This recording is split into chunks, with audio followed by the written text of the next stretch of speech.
అవని ఏమో ప్రణతినేమో వాళ్ళ ఇంటి దగ్గర నుంచి అయితే వాళ్ళ అమ్మ నాన్నల దగ్గరికి అయితే పంపిస్తుంది. ఇక్కడ నుంచి నీకు అమ్మ నాన్న, నానమ్మ, తాతయ్య, అన్నదమ్ములు అందరూ కూడా ఉంటారు, నువ్వు చాలా సంతోషంగా ఉండవచ్చు, ఎటువంటి నీకు ఇది ఉండదు అని చెప్పేసి అయితే అంటూ ఉంటుంటే, ఒకవైపు ఏమో పల్లవి ఇంట్లో ఏమో అందరికీ హారతి ఇచ్చి, నేను పల్లవికి ప్రణతికి ఏం జరగకూడదు, అంతా మంచి జరగాలని పూజ చేశాను అని చెప్పేసి అంటూ ఉంటే, అంతలాగా డోర్ వైపు నుంచి అయితే ఒక అబ్బాయి అయితే వచ్చాడనమాట.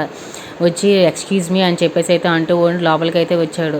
వచ్చిన తర్వాత నేను ప్రణతి ప్రేమించుకున్నాము అని చెప్పేసి అనేసరికి ఒక్కసారిగా ఇంట్లో అందరూ కూడా ఒక్కసారిగా షాక్ అయిపోయారనమాట. పార్వతమ్మ, అక్షయ్, ఇంట్లో ఉన్న వాళ్ళందరూ కూడా వీడి మాటలకి ఏంటి వీడు ప్రణతి పెళ్లి చేసి ప్రేమించుకున్నారా అని చెప్పేసి అంటే, ఇది అంతా కూడా పల్లవి ప్లాన్ చేసిందనమాట.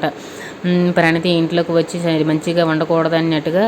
అప్పుడేమో పార్వతమ్మ వాళ్ళ ఆయనేమో గట్టిగా గోప మీద తనకైతే గట్టి కొట్టారనమాట. అందరూ కూడా కొట్టేసరికి నేను వదలరా అని చెప్పేసరికి, మేడం నేను ప్రణతిని చాలా ప్రేమతో ప్రేమించుకున్నాము, ఆ అవనినే మా ఇద్దరిని విడదీసేసింది అని చెప్పేసి అయితే అంటూ ఉండేసరికి అక్కడ ఉన్న అక్షయ్ వాళ్ళ నాన్న అందరూ కూడా షాక్ అవుతూ ఉన్నారనమాట. అక్షయ్ కూడా కోపం అయితే వచ్చేస్తుంది అనమాట అవని మీదకి. ఏంటి అవని ఎలా చేసిందో, అవని వీళ్ళిద్దరిని విడదీసిందో అనుకుంటుంది అనమాట.